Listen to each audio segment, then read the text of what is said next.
Okay, very good morning to you if you're just joining us. It's just gone through 6:30 a.m. here in the UK. Myself and the team have been up all night, just monitoring and delivering via Amplify Live to our community all of the price action from overnight.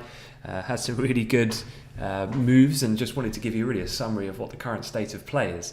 So overall, as you can see on the charts here, equity index futures US based are higher. Nasdaq is an outperformer. It's up about 270 points, and that's even being off its initial high. It did briefly see a 2-minute trading halt when gains were in excess of 3.5%. The circuit breaker in that doesn't kick into a bit higher up, but it's just fatigued a little, but still up fairly sharply. Otherwise, the dollar is still firmer, albeit off its initial highs, and that has kept then both major pairs in negative territory, down 53 and 39 pips respectively in euro, dollar and cable. Gold lower with some of that dollar strength, and in fixed income markets, yields lower, so both Bund and the US 10-year higher, with oil following suit with the equity move. The main takeaway point here has been a pretty early move.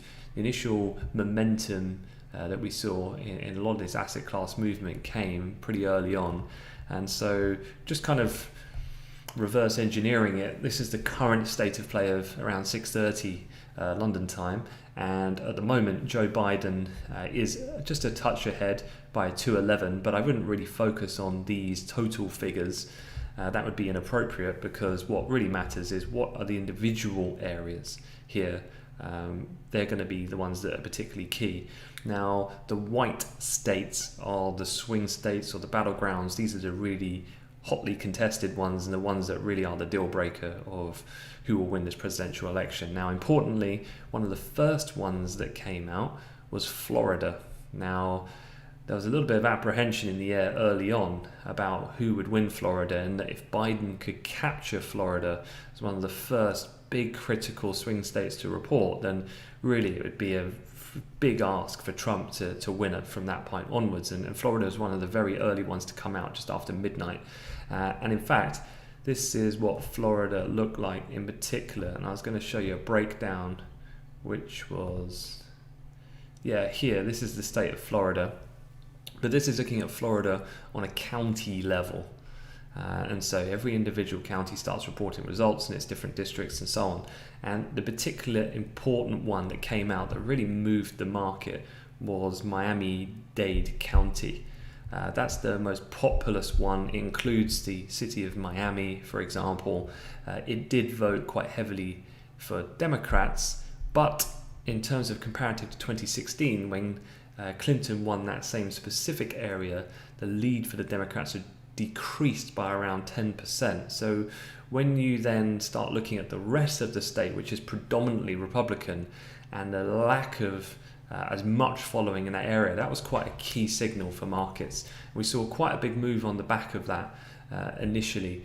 So stocks going bid, the idea that, well, hang about, this isn't going to be a blue wave. In fact, Trump, is looking quite positive at this point. The other key ones then that started to come through were ones like Ohio. We've seen just in the last couple of hours confirmed has gone the way of the Republican Party. Just having a look at Ohio, I think I still have it up here from when it came out as a result, 53.3 to 45.2 in favour of Trump.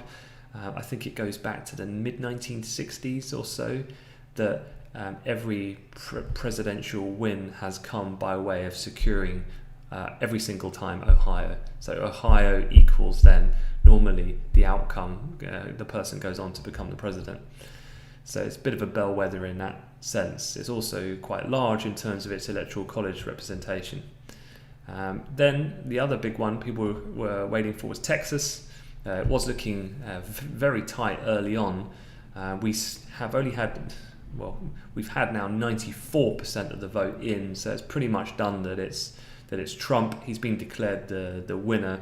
Still a few more remaining votes to come in, but it's not going to be enough to really move and close the gap on what it was a fairly comfortable victory to pick up 38 electoral votes for Donald Trump. So again, another key area that some were expecting Biden to potentially challenge. So overall on the map here, the main takeaway is the polls were generally wrong, They've overestimated the performance of Joe Biden. Trump has done better than expected, and he's held on to some of the key so far swing states. Now, the important part here comes with, well, what comes next? At the moment, markets are in a little bit of a hiatus waiting for the next move.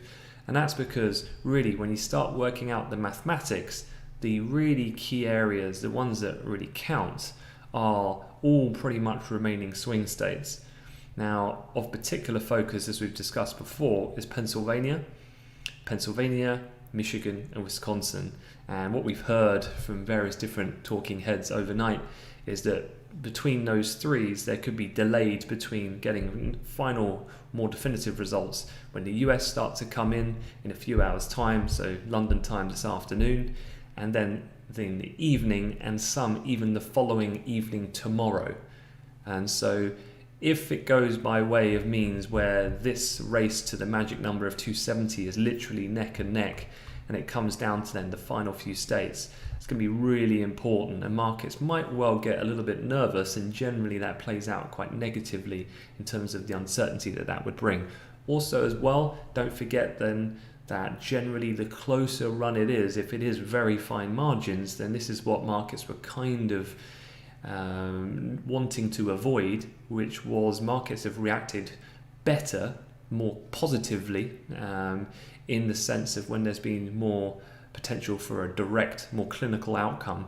The closer it is, the more complicated it becomes, because it might then entail recounts, legal challenges. If it goes through the court system up to the Supreme Court, that's going to take time. And all of that time, obviously there's COVID-19 happening in America, there's no stimulus happening, so it could well be a short-term negative until that gets resolved. So far as well, Joe Biden's just given a speech. He's been fairly, I'd say, combative in his tone, saying about we can still do this, we can still win, we can pick up these Pennsylvania, these key areas. And then Trump, literally, as he started speaking, started tweeting. So it's a little bit pantomime, but I definitely think that, as it might well be appearing at this point in time, if it's going to be contested, this could play out for a number of days yet.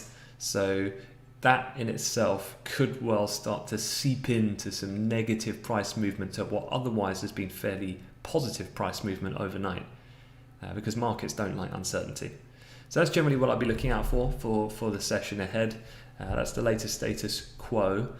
Again, on the FT, a useful thing we've been using overnight, if you just go to their US election 2020 section, these are the remaining swing states, and basically with the current count as it's projected at the moment, you can see here, you can basically tag off these, and you can start doing the kind of mathematical probabilities to see what strategic routes each candidate could have in order to secure that magic 270 to win the race. In terms of the other key thing, which is the composition of Congress, at the moment hasn't really been too much in the way of real surprises there. Things going pretty much as expected, so at the moment it's quite neck and neck, but at this point in time it is looking, I would say, perhaps slightly more favourable that Trump will win the presidential race at this point. Wisconsin, Michigan, some of these other areas, although we're not near full results as yet, and that will take some time, as I mentioned, they are leaning towards Trump at this point in time. But the House is looking like it might well stay Democratic, and the Senate Republican. If that is the case, then that's that status quo situation, which was in fitting with my expectations before the event had unfolded. So yeah, hopefully that's an update. That's where we're at with things at the moment, specifically on the election. So yeah, good luck for the rest of the day. Thanks very much, guys.